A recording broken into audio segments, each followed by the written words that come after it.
Okay, so happy to give this talk, and I want to begin with this gentleman here, Thorstein Veblen, who wrote an article in 1898, 126 years ago, titled "Why is Economics Not an Evolutionary Science?"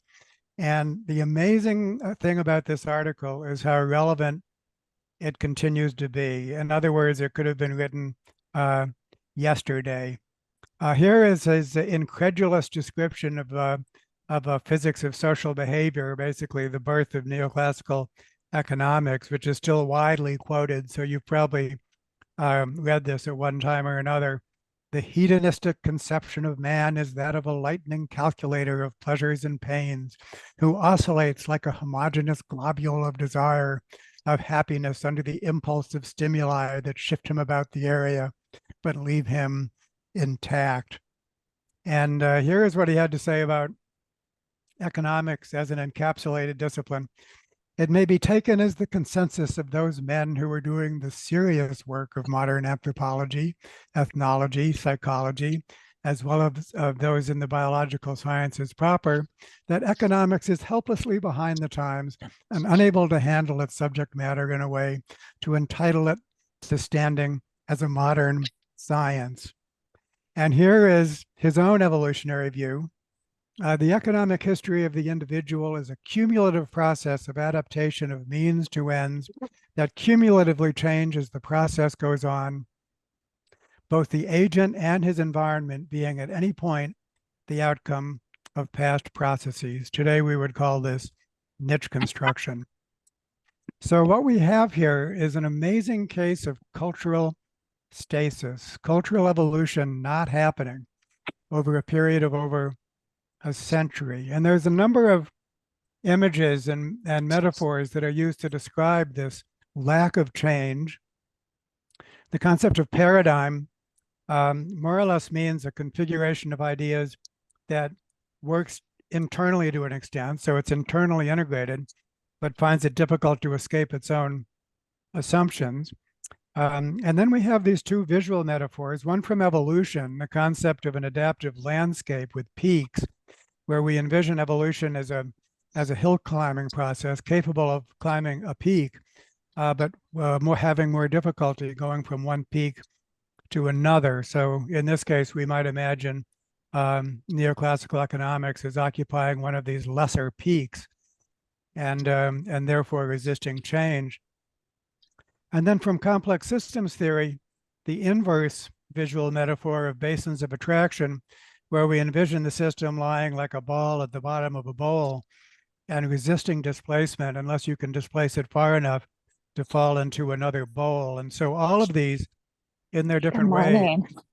Got your liquid for the day. Please mute, please mute. A stable configuration that resists change until displaced sufficiently to achieve a new configuration. And so what I want to do in this talk is I'll use the word paradigm now to refer to this dynamic of a configuration that resists change. So I want to spend some time describing why a paradigm change could not have taken place until recently, and then why it can take place rapidly now. So that's why I have this silly looking GIF here demonstrating the concept of chemical catalysis, the idea that rates of chemical reactions are not fixed, but can be greatly accelerated if you know what to do. That there could also be cultural catalysis. And so I'll return to this at the end. And also this talk is centered on my organization, ProSocial World, and the role that it can play in the catalysis. I'm going to be covering a lot of ground, and so for more detail, there's a lot of resources to go to, including a 5-part series of articles that I've written with Dennis Snower titled Rethinking the Theoretical Foundation of Economics, which has been circulating now for a long time, but now is going to be formally published. Part 1 will be formally published in just a few weeks. Okay, so why is it that the paradigm change could not take place until recently? One point to make is that for all its problems, and for whatever else we might say about neoclassical economics, it does qualify as an integrated framework of ideas, an interlocking framework that could be modeled formally, that connects micro to macro. That's represented by this quote here from an article titled Economics as a Universal Science, where he says, its formal mode of argument, mathematical apparatus, spare language, and rigorous logic have made it the model for the softer social sciences. And I think it's correct that the other branches of the social sciences and also the other schools of economic thought within economics at best uh, become a form of diffuse pluralism. They do not qualify as an integrated framework. Instead, they're like islands in an archipelago with little communication among islands. And so if we're going to go beyond um, uh, the neoclassical paradigm, then we need another paradigm to move into, a higher adaptive peak, a deeper basin of attraction. Diffuse pluralism by itself is not sufficient. 1,000 separate critiques does not move that ball up the hill into another basin of attraction. Another major point is that we could call the 20th century the age of reductionism. The idea that we can explain everything in terms of lower level units, such as individual self-interest, was an idea that you might say lifted all boats in academia. So it manifested as the rational actor model in economics, methodological individualism in those softer social sciences, and in my own field of evolutionary biology, selfish gene theory, as if everything that evolved must be in the interest of the individuals and their selfish genes. And so this became the dominant narrative in everyday life, as exemplified by this infamous quote by Margaret Thatcher: there is no such thing as society. There are individual men and women, and there are families. And so we had to get past the age of reductionism in order to create an alternative integrative framework. My field of evolution was no help. Veblen was writing before the advent of genetics. He knew nothing about genes. For him and for Darwin, heredity was something more general, the replication of traits by any mechanism. But with the advent of genetics, the study of evolution became restricted to genetic evolution, as if the only way that offspring can resemble parents is by sharing the same genes. Around the world, and for experts and novices alike, when one person says the word evolution, most people hear the word genes. And so it's for this reason that efforts to evolutionize economics, which did take place during the 20th century, had very little from evolutionary biology to draw upon. So there is a history of evolutionary thinking, and it includes, for example, Schumpeter's concept of creative destruction. Even Milton Friedman relied upon an evolutionary argument to justify neoclassical economics. Friedrich Hayek was actually a pioneer of multi-level cultural evolution at a time when that was at a low ebb in evolutionary biology. And then this book by Nelson and Winter, An Evolutionary Theory of Economic Change, was published in 1982 and became a school of thought within economics, but did not really lead to the paradigm shift that I'm about to describe, in part because they had little from evolution to draw upon in 1982. And Jeffrey Hodgson, who is a major thinker on this topic, has a small book on evolutionary economics, which I rely upon and more or less agree with completely for the most part. And so here are some reasons why the paradigm change could not take place until recently. And here's why it's in a position to take place now. Point one, complex system science has matured. course, complex systems thinking has long, long roots, but it really couldn't fulfill itself until the advent of widespread computing ability. And it's thanks to that that this Pandora's box of phenomenon such as extreme interdependence, non-equilibrium dynamics, multiple basins of attraction, sensitive dependence, all these things we know and love enables us to go beyond reductionism.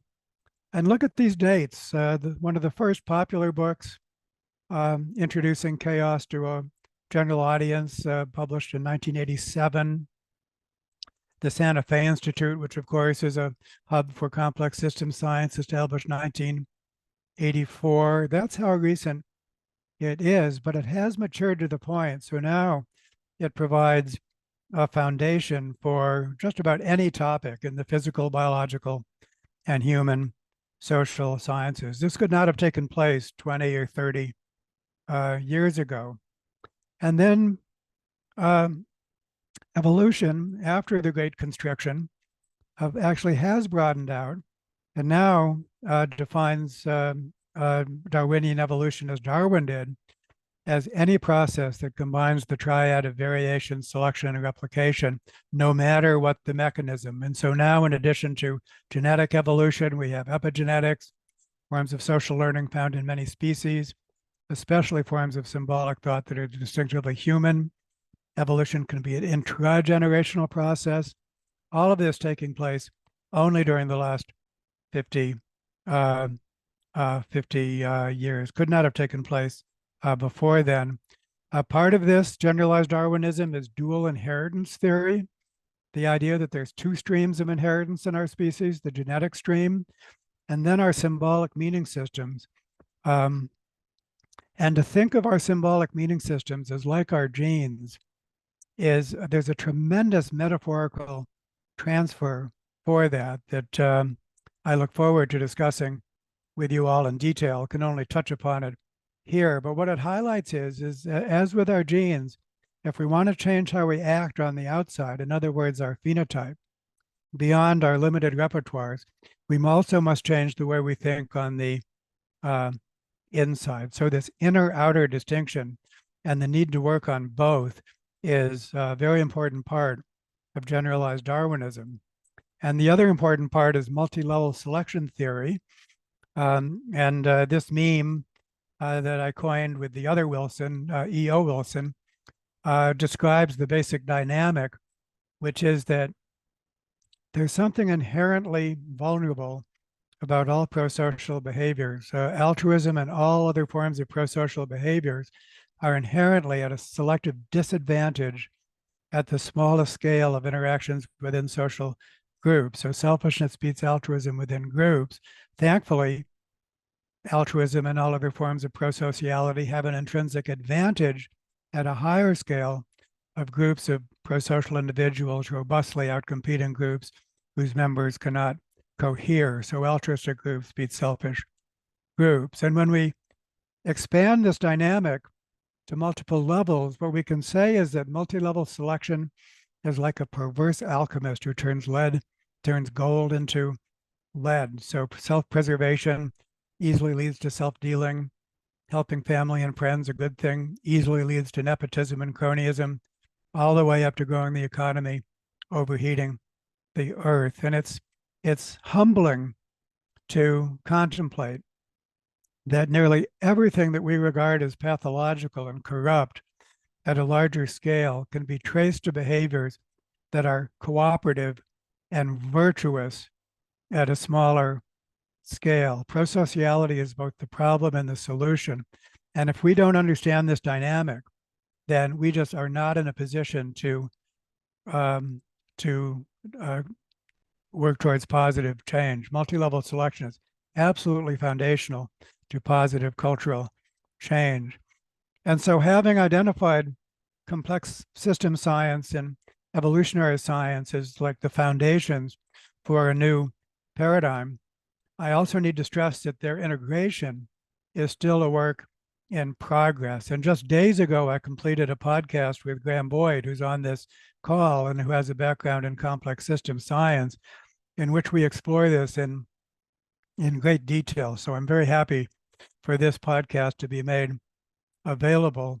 And the key of it is, or one key of it is that the two meanings of the key, there's two meanings of the phrase complex adaptive systems. And one thing that we need greater awareness on is that most complex systems, we might call them adaptive in the sense that they're composed of agents pursuing their adaptive strategies. That does not make them adaptive at the level of the whole system. And so there's such a thing as complex maladaptive systems that we really need to know about. Most complex systems are maladaptive, even though they're called complex adaptive systems in the literature. And I have done work with Guru Madhavan, who's also on this call, that we developed this concept. And so here we have our two foundations for a new paradigm, which have matured, but never, in addition, their integration is still very much part of the work we need to be doing, still a work in progress. Okay, great. So now as we rush to the present, I wanted to tell my personal story a little bit, how I came into this. In 2007 is when I published my article with Ed Wilson, and that established multi-level selection as the new theoretical foundation for sociobiology, the evolution of social behavior in all species. During the same year, I co-founded the Evolution Institute with Jerry Lieberman. And so now I was in the business of understanding and improving the human condition, which was our mission statement. And the very next year was the famous 2008 economics crash. And one of our benefactors of the Evolution Institute emailed me and said, well, I'm going to be pretty busy on this for a while, but I'd be interested to know, what does evolution have to say about all of this? And so I took that seriously, and I got funding from an NSF center, the National Evolutionary Synthesis Center, to organize a conference and a series of 4 workshops on the nature of regulation. And during the same year, in 2009, I met and started to collaborate with Elinor Ostrom, who received the Nobel Prize in economics the same year, and whose work is absolutely foundational for what we do. And so there I was, knowing very little about economics, but in a position to educate myself in a big way, being able to organize a conference and then meeting with Lynn Ostrom. And here's a list of my teachers. Starting with Eric Beinhocker, I just happened to walk into a bookstore after getting this grant from the National Evolutionary Synthesis Center and feeling a little bit insecure about what I had cut out for myself. And there in the bookstore was this book, The Origin of Wealth, subtitle Evolution, Complexity, and the Radical Remaking of Economics. And after I read this book by Eric, I just felt so much better. I felt, okay, now I get it. And yes, I can make a contribution. And so the people listed here are some of the pioneers. I think their names will be familiar to you. And they were very generous in helping me climb my learning curve. At the same time, my former student and associate, Robert Kadar, who came with me to the Evolution Institute, started to prove himself as a marketing genius. And he started the online journal economics.com, which has really brought this material to the attention of literally hundreds of thousands of individuals. And so he was had a great impact, and he's still working with us. One of the many articles on economics.com is a conversation with Dennis Snower on our work, Rethinking the Theoretical Foundation in economics. So a few milestones along the way was a special issue of Journal of Economic and Behavior Organization titled Evolution as a General Theoretical Foundation for Economics and Public Policy. That volume included my main article with Lynn Ostrom, generalizing the core design principles for the efficacy of groups. And then shortly after that, I was able to organize a conference in Germany, an Ernst Strungman Forum, with the complexity economics Alan Kerman, economist Alan Kerman, on complexity and evolution towards a new synthesis for economics. And so this is great progress. If you read those articles, you'll find that they're really kind of staking out building the new paradigm. And yet at the same time, these were published and for the most part had, you might say, no impact on neoclassical economics, easy to ignore, basically, and unable to create the paradigm change that's needed. Then 4 years ago, I met Dennis at a workshop, and I think I'm going fast enough here, so there will be plenty of time for Q&A. So let me just slow down a minute. I met him at a workshop that was organized in order to create paradigm change. It was highly interdisciplinary. 6 different disciplines were represented. And the way that they were organized at the workshop was that members of each discipline sat around their own table. And so the siloed, encapsulated nature of the disciplines was kind of represented by the room. I was the only evolutionist, and so they put me with the sociology table. It's ironic if you know a little bit about that. And the meeting was interesting, but at the end of it, every table reported in turn that they could not, in good conscience, engage a young colleague from their discipline in this enterprise because it would not serve their career interests. In other words, the academic disciplines were so siloed that this kind of transdisciplinarity, even though it was needed, was not going to happen because it would just not be career enhancing for the members of that discipline. So that was very dispiriting. And yet it was at that conference that I met Dennis and that we've been working together ever since. Dennis is former president of the Kiel Institute for World Economics. He's currently founder and president of Global Solutions Initiative, which helps to organize, both of them helps to organize the G20 and T20 advisory process. Within economics, he's known for something called insider-outsider theory. And I love that phrase because I think that's what represents what's special about our collaboration. Dennis being the consummate insider and me being the consummate outsider. And it's in part because people like Dennis, not a renegade economist, but actually very much part of the mainstream, appreciates this new paradigm is something that it can cause it to happen.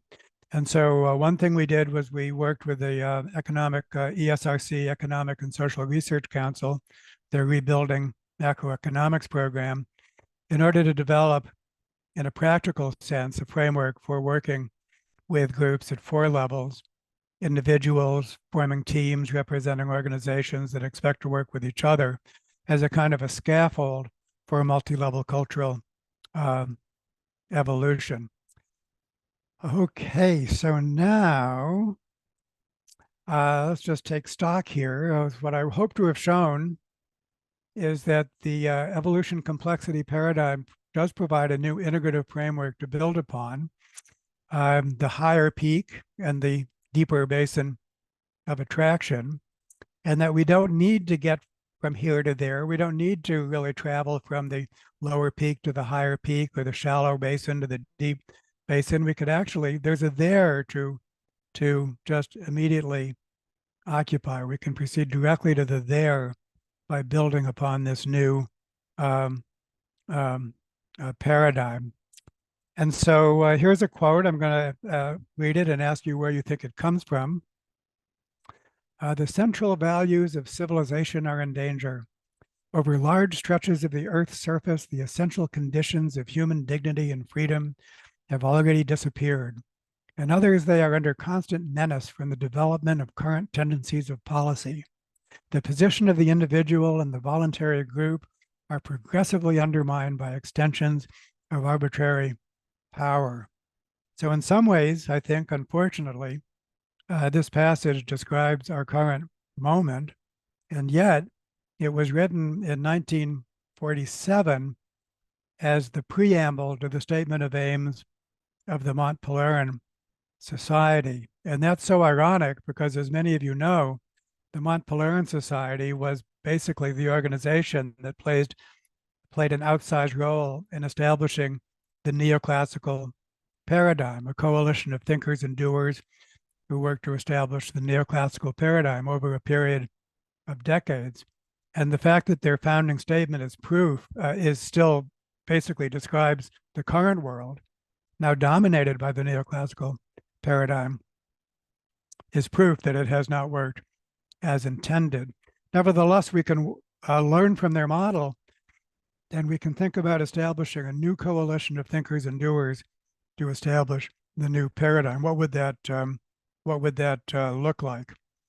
And here are the elements of the new paradigm. This is something that we begin with, that's central, that basically becomes the new common sense.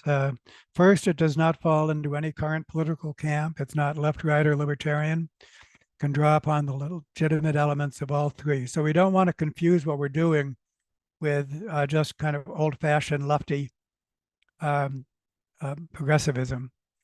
Number two, economic systems are inherently embedded in political, social, and environmental systems and cannot be considered in isolation, in contrast to neoclassical economics.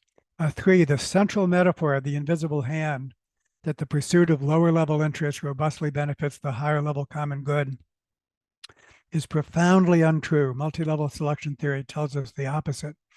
So system level functionality requires selection at the level of the whole system. Centralized planning by governments and command and control management by businesses are also likely to fail, in addition to laissez-faire, because the world is too complex to be understood and managed by any group of experts. So instead of either of these, instead of laissez-faire or centralized planning, positive change is inherently experimental. Put another way, it requires a process of conscious cultural evolution. Macro cannot be derived from micro.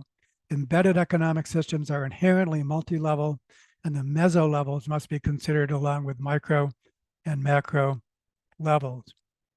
Good governance is inherently participatory and equitable at all levels. Personal and social well-being need not be achieved at the expense of economic well-being. They can be the source of economic well-being. Markets are inherently social institutions, and their rights and privileges are coded through a corresponding legal apparatus. Far from neutral entities, markets are and should be structured by democratically determined rules. And so if you're, depending upon your background, whoever you are, I think you probably agree on the following points. First of all, how different these are from the axioms of neoclassical economics, what great sense they make just from a common sense perspective. And now they become a central part of an integrated framework, something which is at the center rather than held at the periphery. And so in the very brief period that we've been forming this coalition, we've identified the following major objectives. We need to have a communication division which reaches the general public and diverse professional audiences, a coaching and consulting division, which works with new corporations and other organizations to adopt the new paradigm, a research division, which combines scientific research and assessment with positive change efforts in real-world settings, a policy division, which catalyzes the implementation of science-validated solutions around the world, and a financial support division, which funds the above-mentioned activities in a holistic manner. And it's definitely the case that what made the Mont Pelerin Society work was what it combined. It combined an intellectual community with a community of people and organizations that could actually make it happen with multiple forms of capital. So now the role of ProSocial World, our organization is an amicable spin-off from the Evolution Institute, now in its third year. And I like to think of ourselves as a hub for evolutionary science, needed to complement the existing hubs for complex system science. So complex system science has the Santa Fe Institute, the Cascade Institute, the New England Institute for Complex um, Systems Science. Evolutionary science is another body of knowledge which needs to have hubs like that. And I think we are currently the major hub for evolutionary science. Currently, we're serving as the coordinating hub for this new paradigm coalition, and we're employing our multi-level framework for conscious multi-level cultural evolution, which is represented by this schematic here. This is a schematic for what Elinor and Vincent Ostrom called polycentric governance. And we can see that the multi-levels here, what we need to do, working with organizations that are themselves doing great work, are themselves part of the new paradigm, but need to collaborate with each other more than currently the case. And so that's why we need to have a team of teams at multiple levels. This is at an extremely early stage. Basically, it's an expansion of weekly conversations that we were having with Rory Sutherland and Guru Madhavan, two people on this call with Robert Kedar, which then expanded. And so far, our first milestones are we have created a statement of aims and an invitation process, and we're about to formalize to the point of building a series of, beginning a series of presentations, each oriented towards two questions. First of all, as a member of this coalition, what do I hope to get as a member? And what am I in a position to give as a member? And in this fashion, we plan to incubate plans that emerge from these presentations. And so I want to end on the theme of cultural catalysis. If you want to learn more about what's going on there, type in elephant toothpaste. And I think for me, it's fascinating to keep in mind and important to keep in mind that cultural evolution, like chemical reactions, can be catalyzed, can take place orders of magnitude faster than they might otherwise. And I think we do have the know-how so that we can accomplish what we need to in a matter of years rather than requiring decades or not at all. And if we don't, then I promise you that cultural evolution will still take place, but will result in problems rather than solutions. And so there we have it. And happy to have finished up in lots of time for Q&A because there's so many people here that have things to say and that are also a part of this very nascent coalition that we are hoping to form. And so with that, I would like to just, blurt if I could. David, I don't know, you probably don't remember me, but back in 2013, you invited me to give a talk to one of your classes up there about money systems. So yeah, basically I've been working on that, for the 10 years that have since gone by. And so I'm basically a business guy that ended up teaching in organizational dynamics at the University of Pennsylvania for a while. And I believe what Bucky Fuller said that, I believe that money and the exchange of value is the basis for all other values. In other words, an honest system for the exchange of value is what we don't have anymore. And so I'm a believer in what Bucky Fuller said is that to change, and so we have like 500 years of history based on state money.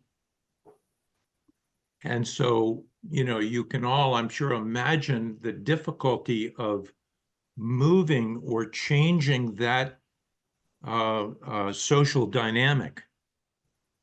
And so I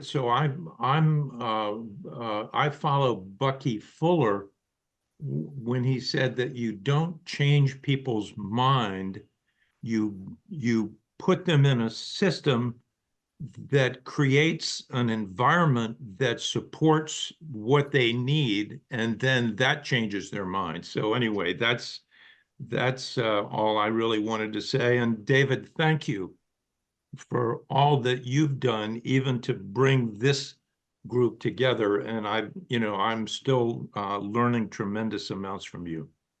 Well, in the first place, thank you, Dan. I do remember, and money, of course, is an amazing concept, cultural invention in its own right, which in the first place is tremendously powerful, and in the second place is tremendously problematic in terms of the accumulation of wealth and so on, all the way back to the origin of money, which is a fascinating story in its own right. But there's actually an experiment that we could perform here, because money, what it means, various forms of currency, alternative forms of currency, is of course such a active area of interest and such an important part of this. And I bet, here's my bet, that on this call, there's maybe even quite a few people that are in this area. And so what I'd like to suggest is, first of all, to encourage you to speak, to raise your hand, so we could actually just see what in this one group, what would, who's here, or else put something in chat that just indicating that you either have an interest or some expertise in the area of currency and money would be fascinating. And in the meantime, then let's proceed to Dan. Noble. Thank you, David. Yeah, so I've taken 2 of your courses, as I mentioned, in the small group, ProSocial a few years back, and then most recently, The Science of the Noosphere, with the focus on Taylor Desjardins. So Yeah. My goal and purpose for this is, I was introduced to complexity theory over 20 years ago, got very involved in the integral movement out of Boulder and Ken Wilber's work. But I'm finding that the evolutionary and complexity as it relates to economics is so important. As my goal with compost and healthy soil and water has been, I run a state association and I have my own private sector company to manage bioresources at the local level. And it does come in at microeconomics and mesoeconomics, but your microeconomics really fits the meso and macroeconomic system, of course. I have one question, well, actually 2 questions. One is about genuine wealth, and the other is about how best nonprofit and for-profit organizations can benefit from engagement with ProSocial. So that's kind of the final question. But have you looked into or worked with some of the other folks who define genuine wealth in 5 asset classes, only one of which is monetary? So human wealth, social assets, monetary assets, of course, built capital and natural capital. Have you looked at those different asset classes in the economic models that you're developing? And then how can we stay engaged? Those are my Well, 2 we can stay engaged. I'm more or less, and this is in some ways an open invitation to join this coalition that we're talking about, which we anticipate being hopefully growing very large and having a loose social organization, kind of like a mycelium model, very much an evolutionary model in its own right. And one point to make is that even though this talk is titled as economics and business, the framework applies to all contexts, all scales, all contexts. What every group needs is to be well governed and adaptable. And so, and that I think is part of what makes it ideally suited for an embedded economy, the concept that economic systems cannot be isolated from political, social, and environmental systems. It's in that sense that we could take your domain and we could just apply the same framework. And there's so many versions of multiple forms of capital, multiple assets, and even the word capital. Part of the conversations that I'm in is saying, why are we even using the word capital? It's almost as if we're like, we're we're structuring our framework to appeal to economists when we don't even need to. So there's some interesting kind of linguistic, philosophical conversations on that point. I think so. In terms of how to get engaged, if there was no new paradigm coalition, we would want to engage with you as ProSocial World. I think that what we're doing here is maybe going up a level in terms of coordination, and to be able to engage with you not only as our own organization, but to bring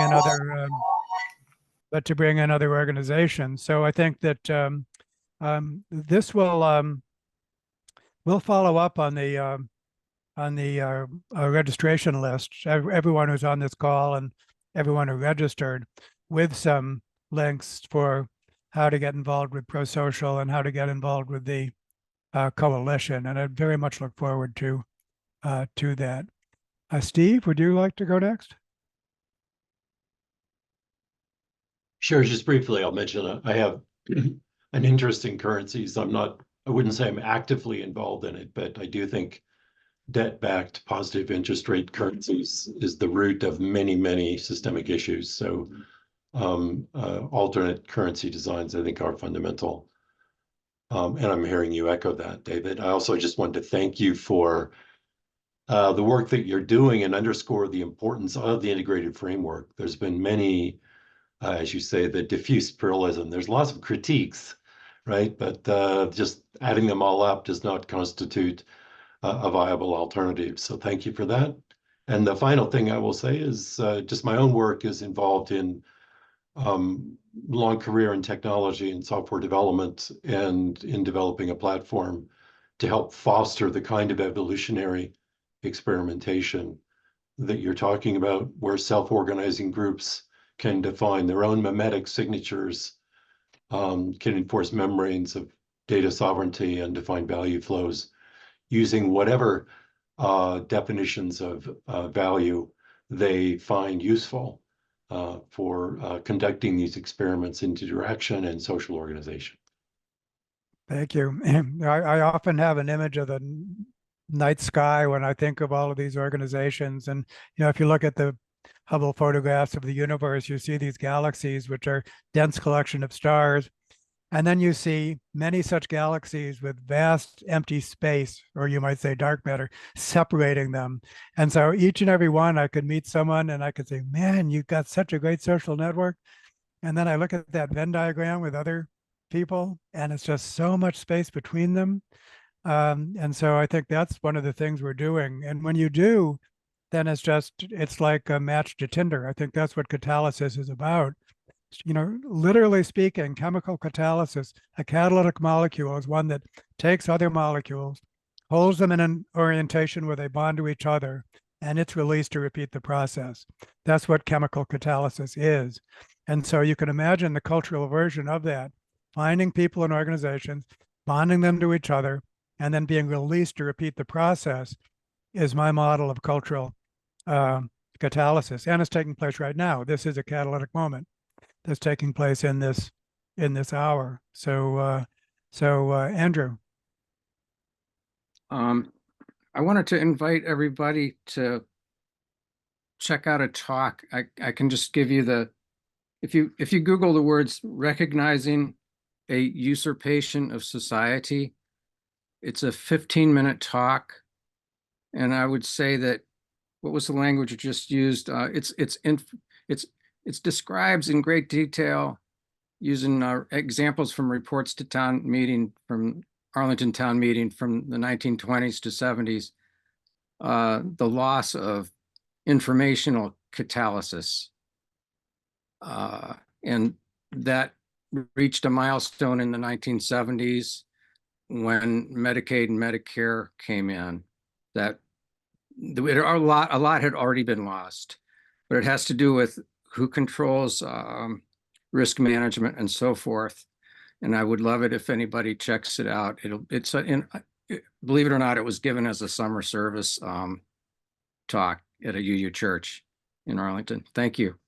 Please put that in the chat. Would you do that, and we can follow up upon it? I think that it reminds me of Robert Putnam's Bowling Alone, and basically the deterioration of community, basically. And a point that I didn't end up making in this talk, although it's absolutely foundational, is the small group, the small and appropriately structured group, the small, meaningful and appropriately structured group as a fundamental unit of society. This is something that is, I think, almost entirely eclipsed, made invisible by neoclassical economics. And it's absolutely central that the most effective and therapeutic thing we can do in modern life is to get people interacting in small, meaningful, and appropriately structured groups. And we can do that without asking anyone's permission. That's the bottom-up component to this. And Allison is clapping her hand. So I'm going to be eager to pass to you, Allison. Thank you for that. Thank you. It made me think of a couple of things. And one was the original celebration of the United States as the colonies had been organized by associations. So Alexis de Tocqueville had written about why the United States was so successful. It all came down to these groups that had organized, if you want a library, a road built, and all of these things, which is also very much how groups are organized and communities are organized in Africa. So Grassroots Economics, as an organization I recommend checking out, has been doing alternative currencies, really sourcing into the vision, the creativity, variation, each individual's ability to make promises and commitments towards how they're going to be of service and building what matters in the community, which ultimately is capital, is what matters and where our values are. And I think all of this follows and flows with variation, selection. Then you get the marketplace. You're choosing what it is that works and what's a good fit for self and for others, and then supporting all of that, And so there have, through following endogenous structures, these are maybe not just indigenous to Africa or indigenous to different communities, but what endogenously emerges within us as we form smaller groups that collaborate with each other and hold each other. We see that fulfills human needs. And that's what I'm trying to do and I'm looking forward to connecting with the group and David. We spoke when I had just landed in Kenya at the beginning of the year and spent a year there studying. I had given a little presentation on how I would be proposing changing the way that we teach economics, because students come in and who they are, of course, we really are affected by our economy, our culture. They go hand in hand, as economics is a system of accountability for culture, right? And accountability for us. So for students to understand that and change the way we teach economics K-12, instead of just focusing on what we do right now, which is scarcity, and teaching kids that they're, you can get this, but you can't have that if you choose this. Instead, to really focus on what it is that they want to create and who they are, and be of service and what matters. So I think that's true economic teaching. Thank you. Oh, thank you, Allison. I remember you, first of all, you were very eloquent. So, but I think what it prompts me to say is that part of all of this is this amazingly grand narrative of the same set of ideas explains everything from the origin of life as groups of cooperating molecular reactions, all the way up to major transitions in biological evolution, human origins as an ultra-social species, hunter-gatherer society as an inherently egalitarian social organization, all the way up through 10,000 years of human history, work of Peter Turchin and others. The United States, Tocqueville, and so on. And just to zoom in on that, Peter Turchin's wonderful book, Ages of Discord, show that in our own nation, there's been like a roller coaster of first what historians call the era of good feelings. That's when Tocqueville visited. and noticed how much cooperation was taking place. Then the first Gilded Age, that was a first valley of inequality. Then the New Deal, a good New Deal for some of us, not all of us. Of course, you can always have to make that point.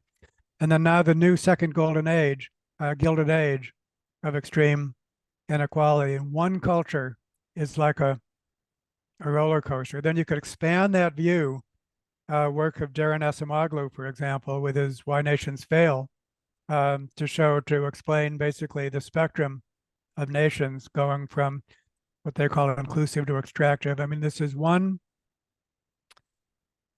paradigm, worldview, explains all of that.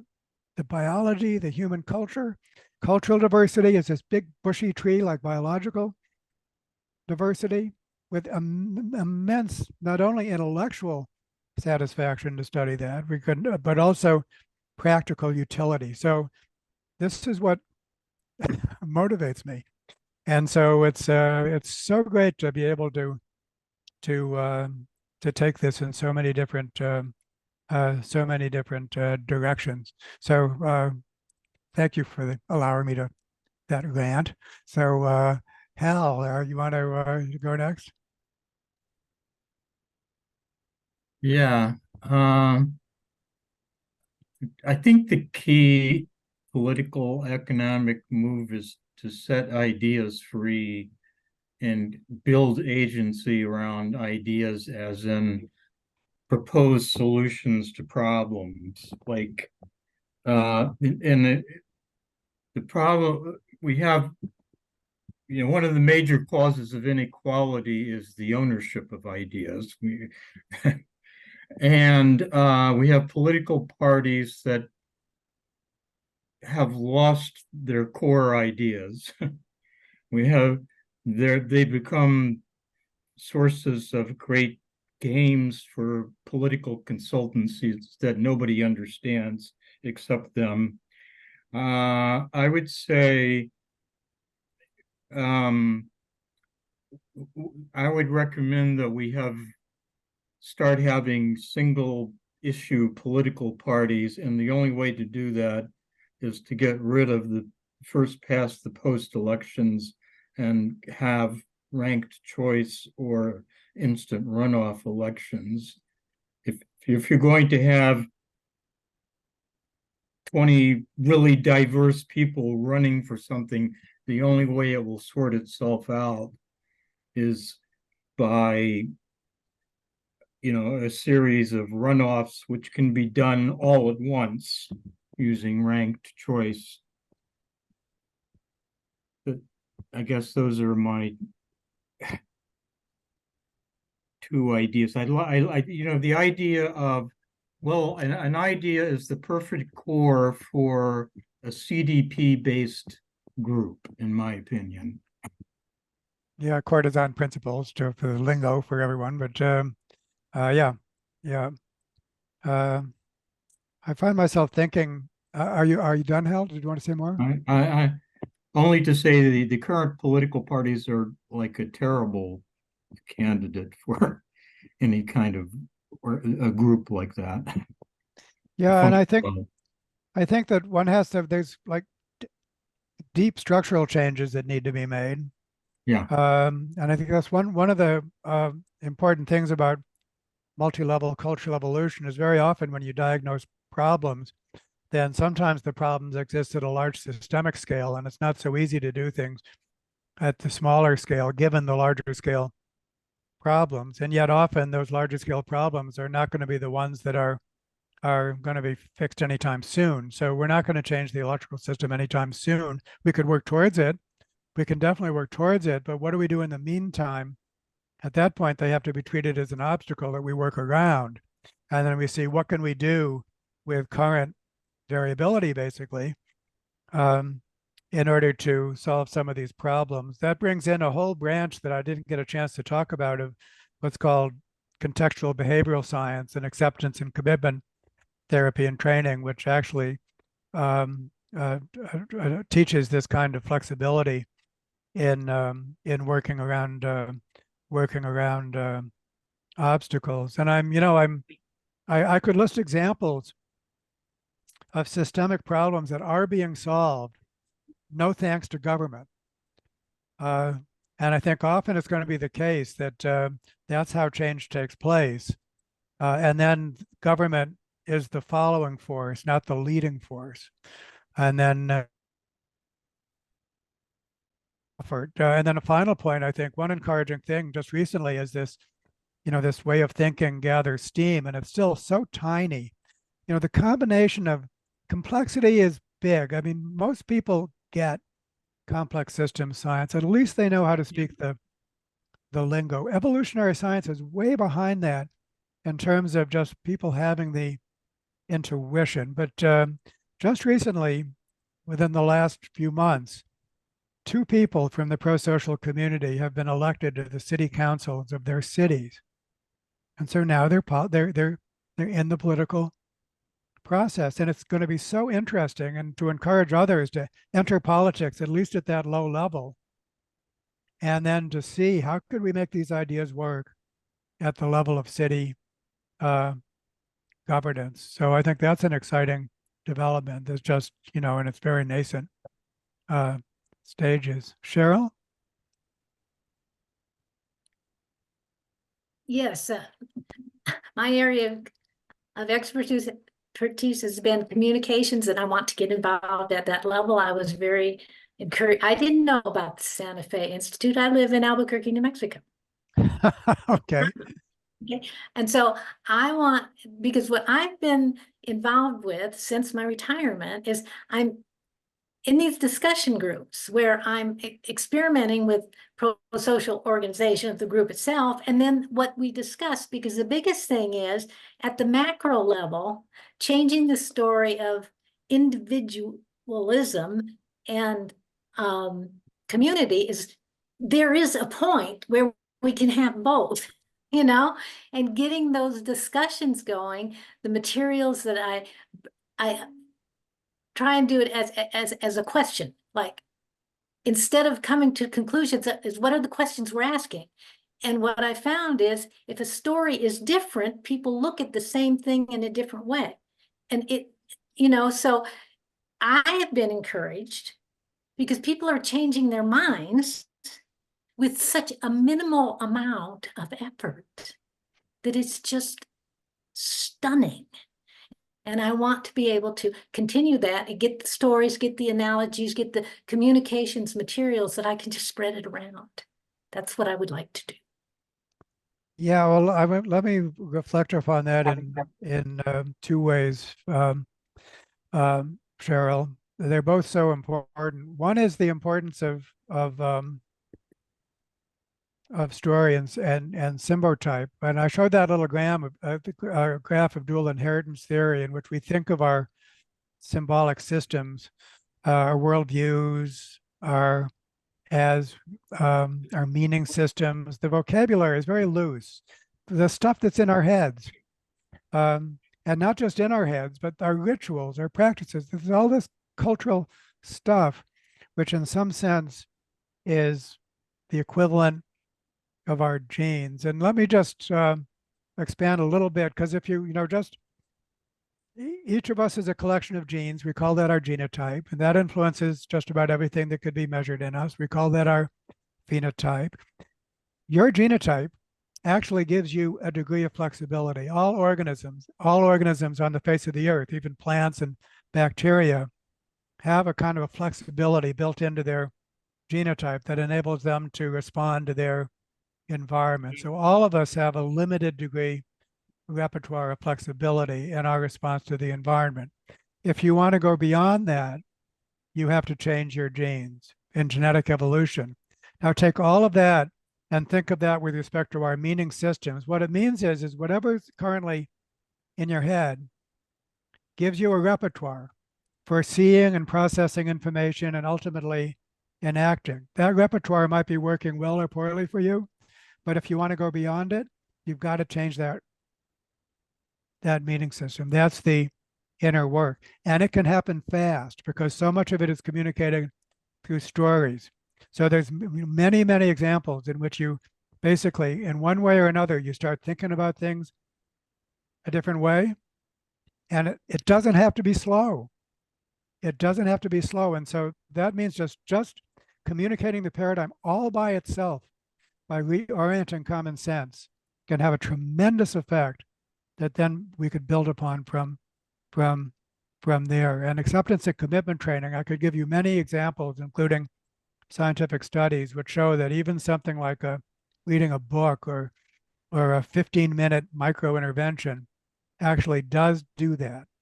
So I think that leads to tremendous optimism and also something that has not made an appearance in this talk because it's been focused on economics and business, is the whole concept of spirituality and what that means as a kind of a meaning system and symbotype, and one that is very important actually in a very pragmatic sense. So anyhow, so much to discuss.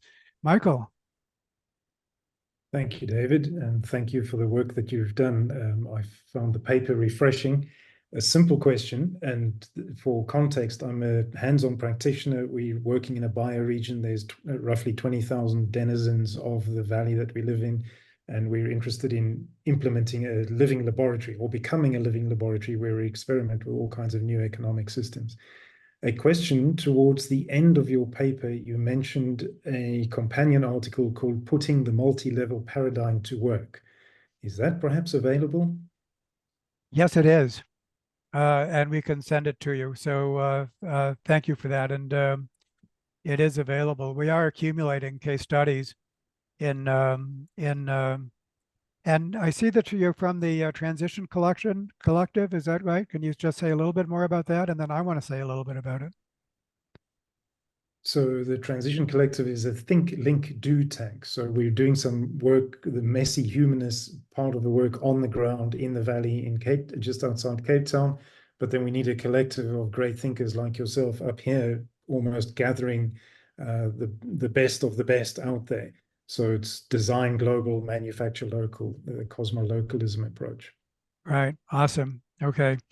Yeah. So I think that what we try to do is engage with whole communities. It might be a business, or it might be an initiative like that, and go through a continuous engagement process, because cultural evolution is continuous. It really requires continuing interaction and experimentation at a number of levels, at the personal level, at the small group level, at the larger organization level. So I think that we're very eager to get involved in this, just as an organization, ProSocial World.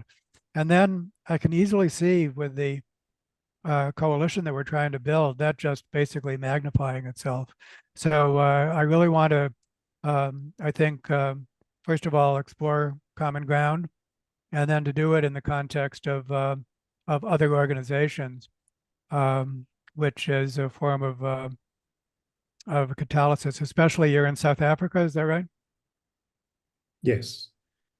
Yeah. So I think that, there we have other colleagues in South Africa, including Heinrich Wollmink, who's an expert on Ubuntu, the concept of Ubuntu. South Africa is going to be the presidency of the G20 next year, I believe, passing from Brazil. And so here you see these intersecting lines that I think that we want to be able to form. So let's please definitely get in touch. I extend that to everyone who wants to. Oh, that's another point I wanted to make, is how practical this is, that the people on this call probably vary from individuals, which you might say have relatively low capacity in terms of working, and to individuals who have an extremely large capacity. And I think it's very important to work throughout that entire range, because so much takes place at the small scale. And so there's no person who is not involved in groups of one sort or another. And so I think that we definitely want to develop both ProSocial World and this coalition, the capacity to work at all levels, and not just drop off the smaller scale people and organizations, but just to keep the full range. So you don't have to be a corporate giant or anything like that in order to to get fully engaged in this is something that we're striving for. See, it looks like we're off our list. Anyone else is inspired to speak? Yeah, but I can't find the button for hand raised. That's fine. Well, thank you all for this interesting meeting, and thank you very much, David, for your writings. I'm very, very impressed by the eye-opening books you have provided us with. But I have one question, since I'm an ecologist. I do not know much about economy. You mentioned a paradigm and the paradigm shift in economy. And from biology, we know, for example, from writings of Ernst Mayr, one of the founders of the modern synthesis, which you mentioned, that he refutes the idea of paradigm shift in biological sciences, and they claim that they are, in fact, the changes are more, in fact, like Darwinian evolutionary change of ideas. And I wonder, are there any fundamental differences between, for example, ecology and economy, which have the same Greek root, oikos, between economy and ecology, that makes it a good idea to talk about paradigms and paradigm shifts? Are there some fundamental differences in the epistemology, so to speak? Well, first, let me make a couple of points. One point in terms of comparing biological systems with economic systems is I think they are, in some ways broadly, I am in agreement that, as I just put it, the big bushy tree of cultural life is very much like the big bushy tree of biological life. And so to make that comparison as them being similar, I think is something that you're pointing out, and I'd certainly agree with. But I could also make the point that why is it the case that biology became so gene-centric? And Ernst Mayr was, of course, one of the main architects of the modern synthesis. How is it the case that evolution got restricted to the study of genetic evolution? So all of that cultural stuff was left out for a period of time. And so for the study of all things human, basically, to be approached from an evolutionary perspective is a paradigm shift compared to what took place before. So there's one point to make. But another point, just to is that very often it's common for non-biologists to think of biology and natural ecosystems as more harmonious than they actually are. And it's also quite common to romanticize indigenous people as if they're more cooperative and pacifistic than they actually are. To speak about nature, many ecosystems are no different than unregulated, laissez-faire economies. They're basically species that have evolved to exploit each other. And they're not harmonious as a ecosystem. No. There are harmonious ecosystems, but that requires a process of selection in biology, no less than human life. So our microbiomes are a good example of a very large ecosystem that actually is, for the most part, mutualistic because they're selected along with our genes. And so what we need to do, and what I think evolution properly understood does, is it enables us to see both the presence and the absence of functional organization. These things out in nature, sometimes they're adaptive because they're a process of selection, and sometimes they're not adaptive. Sometimes they're not. And so to be able to see both clearly And then from a policy perspective, what that enables us to do, of course, is to make things more adaptive at larger scales than before. So all of that is part of the toolkit of an evolutionary thinker, which is in many ways already common for an ecologist. So I think in some ways I'm not telling you anything new because you're an ecologist. But when you try to convey the same package of ideas to in the context of human social systems, it's just new, and it's not that people are resisting it.